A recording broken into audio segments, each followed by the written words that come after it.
காவேரி, விஜய், சாரதா 3 பேருமே சேர்ந்து வீட்டுக்கு வராங்க. வந்த உடனே, "அம்மா நீ உட்காரும்மா" அப்படின்னு போயிட்டு தண்ணியெல்லாம் கொண்டு வந்து குடுக்குறாங்க. வாங்கி குடிக்கிறாங்க. "நீ ஏம்மா இப்படி பண்ற? எதுக்காக இப்படி பண்ற? அம்மா நான் உன்னோட பொண்ணு தானே. உன்னை திட்டுற உரிமை எனக்கு இல்லையா? அதுக்காக நீ இப்படி நடந்துப்பியா? வீட்டை விட்டு வெளியே போவியா? என்னை ரொம்ப நீ கஷ்டப்படுத்துறம்மா. என்னால் இதை தாங்கிக்கவே முடியல தெரியுமா?" அப்படின்னு சொல்லிட்டு காவேரி அப்படியே ஃபீல் பண்ணி பேசிகிட்டு இருக்காங்க. "ஆமாடி, ஒரு அம்மான்னு கூட நீ பார்த்தியா? வீட்டை விட்டு வெளியே போன்னு நீ கேட்கலாமா? ஒரு அம்மாவை பார்த்து இப்படி தான் நீ கேட்பியா? நான் என்ன வேணால் தப்பு பண்ணியிருக்கலாம். அதுக்காக நீ பேசுனதும் தப்பு தானே?" அப்படின்னு சொல்கிறாங்க. "தப்புதாம்மா, இனிமேல் நான் பேசவே மாட்டேன். நான் பேசுனது தப்பு தான். இனிமேல் வீட்டை விட்டு வெளியே போகிறேன், இதை பண்ணுறேன் அதை பண்ணுறேன்னு சொல்லிட்டு எதுவுமே என் மனசு கஷ்டப்படுற மாதிரி நீ நடந்துக்காதம்மா.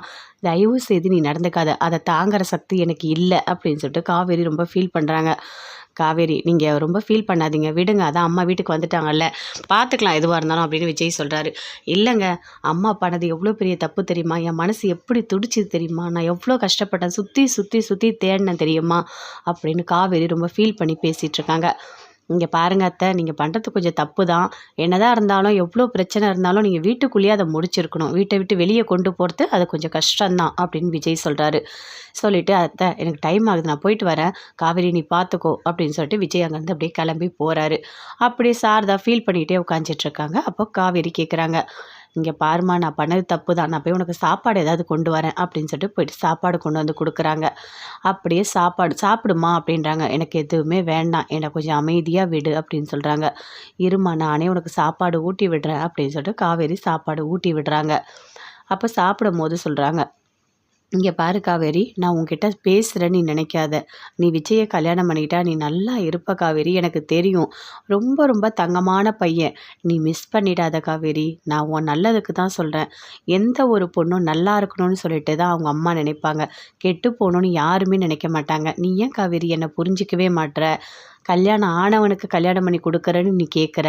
ஆனால் இந்த மாதிரி கல்யாணம் பண்ண எத்தனையோ பேர் மகாராணி மாதிரி வாழறாங்க தெரியுமா?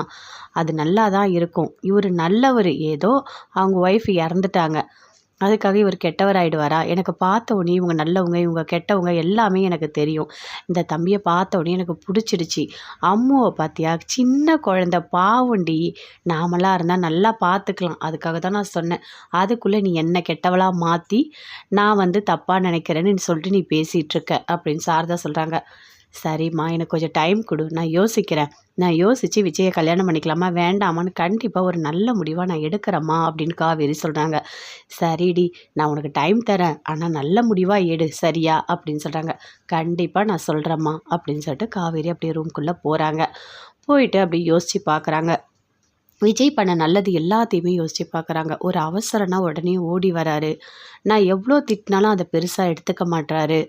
நான் எவ்வளவோ மனசு கஷ்டமாக பேசியிருக்கேன். அப்போ கூட அதெல்லாம் மறந்துட்டு என்கிட்ட பேசுகிறாரு.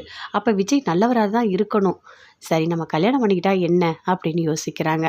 அம்மா கிட்ட போயிட்டு நம்மளோட முடிவை நம்ம சொல்லலாம். விஜயை கல்யாணம் பண்ணிக்கிட்டு அம்முவையும் நம்ம நல்லா பார்த்துக்கலாம். உண்மையாகவே அவர் நல்லவர் தான் அப்படின்னு சொல்லிட்டு காவேரி விஜயை பற்றி அப்படியே பயங்கரமாக ஃபீல் பண்ணிக்கிட்டு இருக்காங்க. கல்யாணம் பண்ணிக்கலான்னு சொல்லிட்டு.